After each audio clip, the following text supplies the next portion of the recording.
Hello viewers, আজকে আমরা multi stage graph নিয়ে আলোচনা করব। ডাইনামিক প্রোগ্রামিং ইউজ করে এটা সলভ করব।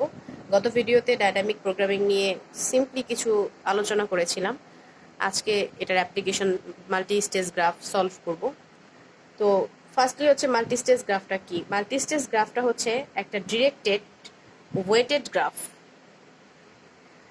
ভার্টিসেসগুলো কিভাবে থাকবে? ভার্টিসেসগুলো ডিভাইডেড ইনটু স্টেজ হিসেবে থাকবে, যে ভার্টেক্সগুলো স্টেজে ডিভাইড থাকবে। এটা কি ধরনের প্রবলেম? এটা হচ্ছে একটা মিনিমাইজেশন প্রবলেম বা অপটিমাইজেশন প্রবলেম। আমরা কিন্তু ডাইনামিক প্রোগ্রামিংয়ে জানি যে দুই ধরনের অ্যাপ্রোচ থাকে, একটা তার মধ্যে থাকে হচ্ছে একটা অপটিমাইজেশন প্রবলেম। এই মাল্টি স্টেজ গ্রাফটা হচ্ছে সেই অপটিমাইজেশন প্রবলেম। তো ডাইনামিক প্রোগ্রামিং কিভাবে কাজ করে সেটা কিন্তু আমরা জানি। তারপরেও dynamic programming works on principal of optimality. এটার মানে কি? It's means problem must be solve sequence of decision. So এখানে আমাদেরকে সিকোয়েন্সগুলো মেনটেন করতে হবে, সিকোয়েন্স হিসেবে আমাদের কাজ করতে হবে। যেহেতু সিকোয়েন্স হিসেব করে আমাদের ডাইনামিক প্রোগ্রামটা কাজ করে, তো এখানে আমাদের অবভিয়াসলি সিকোয়েন্সটা মেনটেন করে ডিসিশন নিতে হবে বা সলভ করতে হবে। তো ফার্স্টলি আমরা হচ্ছে এই মাল্টিস্টেজ গ্রাফের দুটো অ্যাপ্রোচ আছে, একটা হচ্ছে ফরওয়ার্ড অ্যাপ্রোচ আর একটা হচ্ছে ব্যাকওয়ার্ড অ্যাপ্রোচ।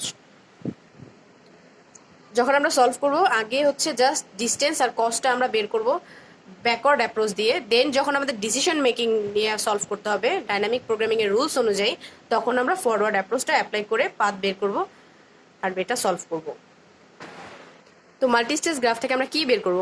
মাল্টিস্টেজ গ্রাফ থেকে আমরা সোর্স টু সিং, মানে ফার্স্ট যে স্টার্টিং পয়েন্ট সেটাকে আমরা বলবো সোর্স, আর লাস্ট পয়েন্টকে বলবো হচ্ছে সিং। সোর্স টু সিং অবধি আমাদের মিনিমাম কত কস্টে আমরা যেতে পারি, সেই কোন ওয়ে ধরে গেলে আমাদের মিনিমাম কস্ট বেরোবে সেই ওয়েটা বের করব। এখানে তো অনেকগুলো ওয়ে আছে, যে আমি 1 থেকে 2 হয়ে বা 3 হয়ে 4 হয়ে দেন হচ্ছে 7 হয়ে 8 পর্যন্ত যেতে পারি, বা 1 থেকে 3 হয়ে 5 হয়ে দেন 8-এ যেতে পারি। অনেকগুলো ওয়ে আছে। তো যেটা হচ্ছে সব থেকে মিনিমাম কস্টে আমরা যেতে পারবো সেই ওয়েটাই বের করবো। সো আগে একটা আমরা নর্মালি একটা বক্স আঁকি, যেখানে আমরা কস্ট আর হচ্ছে ডিস্টেন্সটা রাখবো। কস্ট, ভার্টেক্স, ডিস্টেন্স, এগুলো হচ্ছে ভার্টেক্স নাম্বার, এগুলো হচ্ছে ভার্টেক্স নাম্বার 2, 3, 4, 6।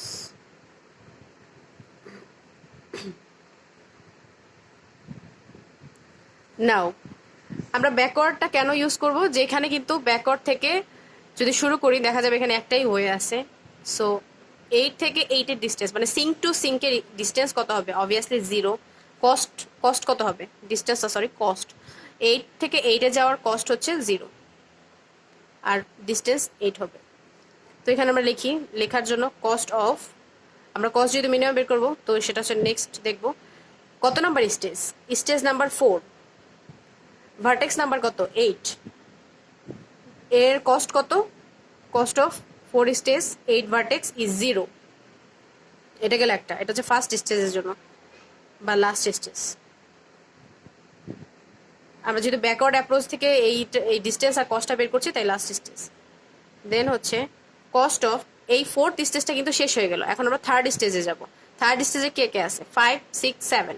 এখান থেকে কিন্তু একটা করেই মানে একটা করেই ডিরেকশন দেওয়া আছে বা একটা করে ওয়ে দেওয়া আছে। সো এটা হচ্ছে, এগুলো হচ্ছে স্টেজ আর এটা হচ্ছে ভার্টেক্স। তো স্টেজ হচ্ছে 3 নাম্বার স্টেজ, বাট ভার্টেক্স কোনটা? 5, 6, 7, যেটা দিয়ে শুরু করি। আমি 5 দিয়ে শুরু করলাম। Is equal to what? এখানে যেহেতু একটাই ওয়ে তাহলে আমার আর মিনিমাম খুঁজতে হবে না। এখানে হচ্ছে এটার কস্ট কত? 18। 5 to 8-এ যাওয়ার কস্ট হচ্ছে 18। সো 18 হচ্ছে কস্ট। এই যে 5-এর জায়গায় আমরা 18 কস্ট। কোথা থেকে কোন অবধি যাচ্ছি? 5 থেকে আমরা 8-এ যাচ্ছি, সো ডিস্টেন্স 8। দেন 6-এর জন্য কস্ট অফ, এগুলো তোমরা নিচে নিচে লিখবা, আমি এখানে লিখে দিতেছি। 3 স্টেজ, ভার্টেক্স হচ্ছে 6, এর কস্ট কত? এর কস্ট হচ্ছে 13। ডিস্টেন্স কোথায় যাচ্ছে? 8-এ, সো ডিস্টেন্স 8, কস্ট হচ্ছে 13। Cost of 3 stage 7 vertex, cost কত? কস্ট হচ্ছে 2, সো কস্ট 2, ডিস্টেন্স 8-এ যাচ্ছে, সো 8। নাও আমাদের 4th স্টেজ শেষ, থার্ড স্টেজ শেষ, এখন হচ্ছে আমাদের সেকেন্ড স্টেজ। সো সেকেন্ড স্টেজে যাওয়ার জন্য আমাদের কি কি লাগবে? সেকেন্ড স্টেজের জন্য আবার সেম প্রসেস, কিন্তু সেকেন্ড স্টেজে যদি আমরা লক্ষ্য করি তাহলে আমরা দেখবো এখানে ওয়ে আছে হচ্ছে দুটা। 2 থেকে 5-এ যাওয়ার জন্য এই একটা ওয়ে আছে, আবার 2 থেকে 6-এ যাওয়ার জন্য একটা ওয়ে আছে। যে কোনো আমরা 8 পর্যন্ত 2 থেকে যেতে যাই তাহলে যে কোনো একটা ওয়ে ধরতে পারি, হয় আমি 2, 5, 8-এ যেতে পারি, 2, 6, 8-এ যেতে পারি। সো কোনটা মিনিমাম সেটাই বের করবো। নাও কস্ট, এটা গেছে হচ্ছে লাস্টের আগেরটা, কত নাম্বার? Third stage. এটা ছিল fourth stage. Cost of second stage vertex number second 2, second stage vertex 2 কি হবে? এখানে যদি দুইটা ওয়ে, তাই আমাকে মিনিমাম বের করতে হবে। Minimum of cost 2, 5, 2 to 5 plus cost of 3 to 5 comma cost of 2 to 6 plus cost of 3 to 6। ভ্যালুগুলো বসাই। কস্ট অফ 2 to 6 এর ভ্যালু, 2 to 5 এর ভ্যালু কত? 4 প্লাস কস্ট অফ 3 to 5 এর ভ্যালু কিন্তু অলরেডি বের করে নিয়েছি। এটা হচ্ছে কস্ট অফ 3 to 5 এর value 18। So cost of 3 to 5 এর ভ্যালু হচ্ছে 18। Then comma cost of 2 to 6, cost of 2 to 6 এর ভ্যালু হচ্ছে 2 to 6 এর value 4 plus cost of 3 to 6 13। So এখানে মিনিমাম কোনটা? অবশ্যই এটা মিনিমাম। এটা মিনিমাম যেহেতু, তাহলে এই মিনিমাম ভ্যালুটা হবে কস্ট 2 থেকে 2 এর ডিস্টেন্সটা আমরা এইটাই নিব, কাউন্ট করব। সরি, কত হয়? 17। নাও 2 শেষ, এখন হচ্ছে থার্ড ভার্টেক্স নাম্বার 3 এর জন্য। Cost of second stage third vertex মানে 3 number vertex is equal to minimum. এখানেও কিন্তু আমাদের 3টা ওয়ে আছে। সো মিনিমাম অফ কস্ট কত? 3 to 5 3 to 5 3 to 5 plus cost of 3 to 5 cost of কত হবে? 5 এর জন্য 3 to 5 যেহেতু 3 নাম্বার ভার্টেক্সে ছিল, 5 নাম্বার ছিল, comma cost of 3 to 6 plus cost of 3 to 6 comma cost of 3 to 7 plus cost of 3 to 7। এখানে যদিও সেম, কিন্তু ভ্যালুগুলো কিন্তু সেম না। এই 3 to 5 হচ্ছে এটার ভ্যালু কিন্তু অলরেডি আমরা বের করে রেখেছি। এই 3 to 6 মানে হচ্ছে এটার ভ্যালু থার্ড স্টেজের, সো এটাও বের করে রেখেছি আমরা। এটার জন্য ভ্যালু বের করা আছে। সো এই ভ্যালুর সাথে এই ভ্যালুগুলোর সাথে কিন্তু ওই ভ্যালুগুলো মিলবে না, ওগুলো মিলানো যাবে না। নাও মিনিমাম অফ 3 to 5 এর ভ্যালু কত? 3 to 5 এর ভ্যালু হচ্ছে এটার জন্য 3 to 5 এর ভ্যালু হচ্ছে 9 প্লাস এই 3 to 5 এর ভ্যালু কত? 18 কমা 3 to 6 এর ভ্যালু হচ্ছে 5 প্লাস এই 3 to 6 এর ভ্যালু কত? 13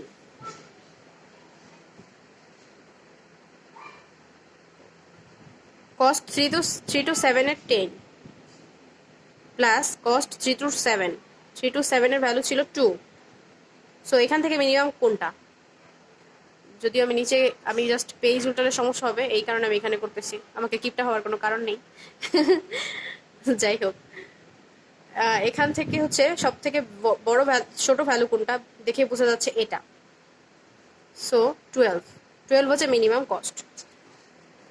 এখন এই সেকেন্ড স্টেজের থার্ড ভার্টেক্স পর্যন্ত শেষ, তৃতীয় নম্বর ভার্টেক্স পর্যন্ত। এখন বাকি রইল হচ্ছে fourth vertex.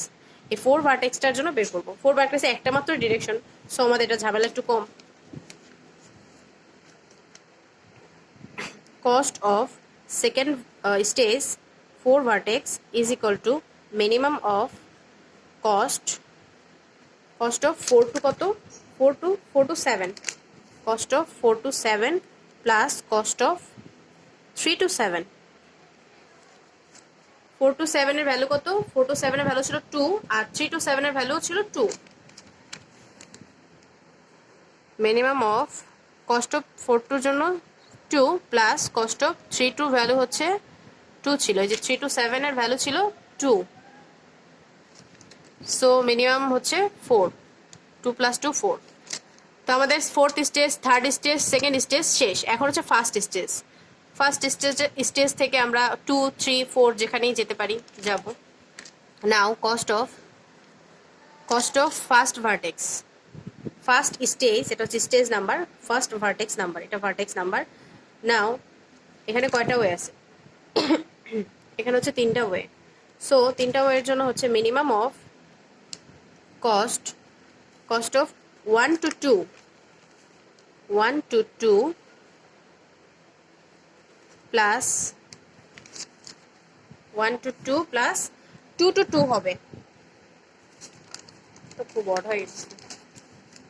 1 to 2 plus cost of 2 to 2, that's means 2 number স্টেজের 2 নাম্বার পয়েন্ট, 2 নাম্বার স্টেজের 2 নাম্বার ভার্টেক্স। এখন হচ্ছে 1 to 3 comma cost of 1 to 3 plus cost of 2 to 3, cost of 1 to 4 plus cost of 2 to কত 4। এখান থেকে আমাদের minimum বের করতে হবে, মিনিমাম ভ্যালুগুলো। মিনিমাম অফ কস্ট 1 2 এর ভ্যালু কত? 1 2 এর কস্ট হচ্ছে 3, so 3 plus cost of 2 2, cost of 2 2 এর ভ্যালু কিন্তু অলরেডি আমরা এই কস্ট অফ 1 2 এর ভ্যালু 3 আর কস্ট অফ 2 2 এর ভ্যালু কত? কস্ট অফ 2 2 এর ভ্যালু হচ্ছে এখানে, কস্ট অফ 2 2 এর ভ্যালু এই যে 2 2 এর ভ্যালু, 2 2 এর ভ্যালু হচ্ছে এই 17, সো 17 বসাবো। 17 দেন comma cost of 1 3, cost of 1 3 এর ভ্যালু হচ্ছে 1 3 ভ্যালু হচ্ছে 2, so 2 plus cost of 2 3, cost of 2 3 এর ভ্যালু কত ছিল? কস্ট অফ 2 3 এর ভ্যালু ছিল হচ্ছে কস্ট অফ 2 3 এর ভ্যালু ছিল হচ্ছে 12, সো 12।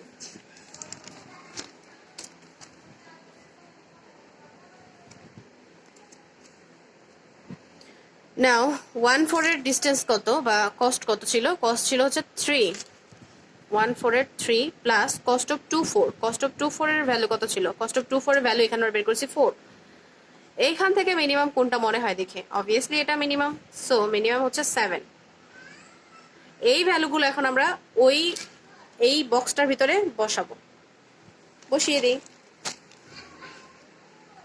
কস্ট অফ 4 এর জন্য বসাইছি 0, 18, ঠিক আছে 13 বসাইছি, 18 13 বসাইছি, 2 বসাইছি।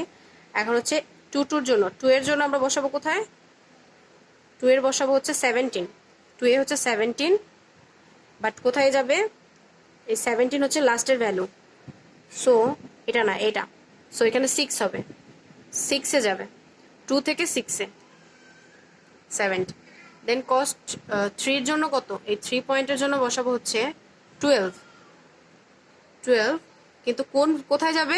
3 থেকে কি 5 এ যাবে না 6 এ না 7 এ? সেটা কিভাবে বুঝবো? সেটা হচ্ছে দেখবো যে এই 12টা হচ্ছে এখান থেকে পেয়েছি, তার মানে তৃতীয় এই থার্ড স্টেপ থেকে, তার মানে 7, সো 7।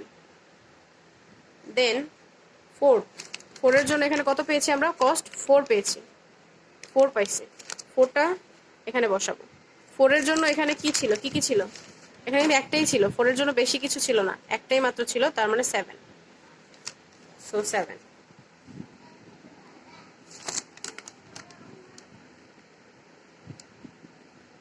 হুম 7 ছিল। এখন হলো 1 এর জন্য কত পেলাম? 1 এর জন্য পেলাম হচ্ছে 7, 1 এর জন্য 7। ডিস্টেন্স কত? ডিস্টেন্সটা হবে হচ্ছে লাস্ট ডিস্টেন্স মেবি, হ্যাঁ লাস্ট ডিস্টেন্সটা কত? লাস্ট ডিস্টেন্স ছিল 4, সো 4। সো এটার মিনিং কি? এই ডিস্টেন্সগুলোর মিনিং কি? যে 1 থেকে আমি 4 এ যাব, 4 থেকে আমি মানে এই কম যে কস্টগুলা সেই ওয়ে ধরে ধরে আমরা যাব।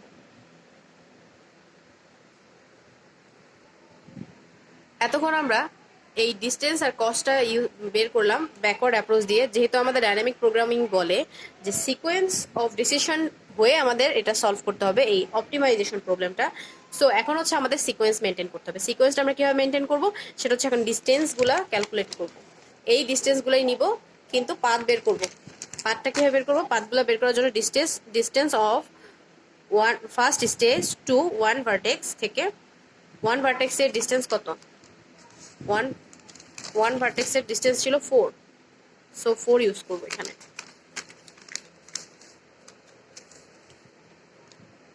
4. Now distance of second vertex, এইটা এখানে বসবে, vertex number 4 is equal to what? 4 vertex এর জন্য আমরা পেয়েছিলাম হচ্ছে 7, so 7. Now d of 3 7 এর জন্য আমরা কত ভার্টেক্স পেয়েছিলাম? 7 এর জন্য আমরা পেয়েছিলাম হচ্ছে distance 8,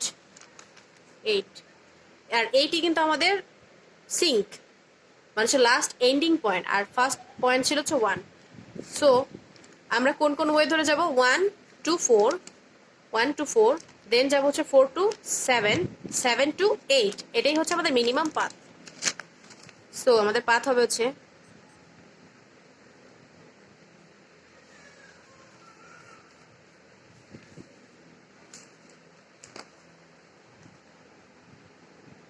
shortest path from source to sink is 1, এটা হচ্ছে সোর্স ভার্টেক্স। 1 to কোথায় যাব আমরা? 1 to 4 এ,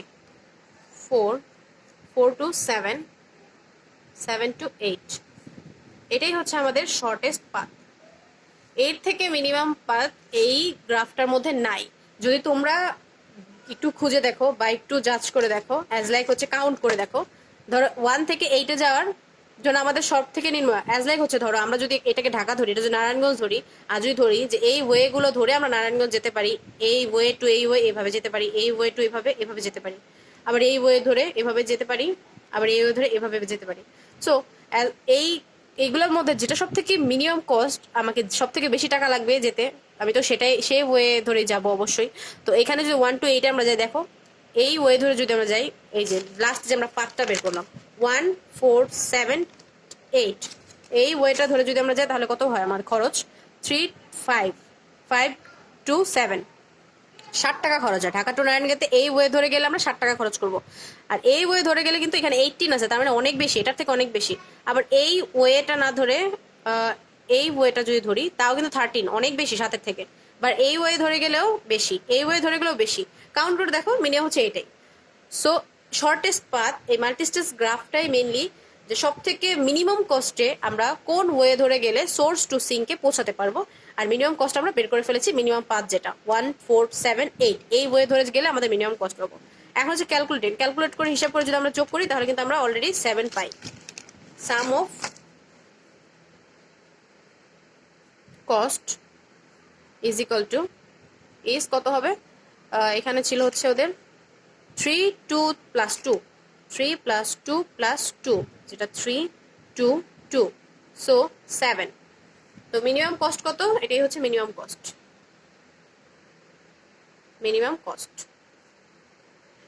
এই ছিল আমাদের multistage graph. So I hope তোমরা বুঝেছো। তোমরা ফরওয়ার্ড দিয়েও এটা ট্রাই করতে পারো, তবে আমার মতে পরীক্ষা এরকমভাবে লেখা উচিত, মানে লিখলে ভালো হয়। আমি এইভাবেই ইউজ করব। সো তোমরা যা বেটার মনে করো, তোমরা ফরওয়ার্ড ইউজ করেও এখানে যেরকম ব্যাকওয়ার্ড থেকে এসে আমরা এই কস্ট আর ডিস্টেন্স বের করলাম, তোমরা চাইলে সোর্স থেকে সিঙ্ক পর্যন্ত যেতে পারো, সোর্স হয়ে সিঙ্ক থেকে ডিস্টেন্স কস্ট বের করতে পারো। আমি আমার সুবিধা অনুযায়ী ব্যাকওয়ার্ড ইউজ করে এটুকু সলভ করলাম, বাকিটুকু ডিসিশন মেকিং ইউজ করে আমরা পাথটা বের করলাম। সো গাইস, টেক কেয়ার, আল্লাহ হাফেজ।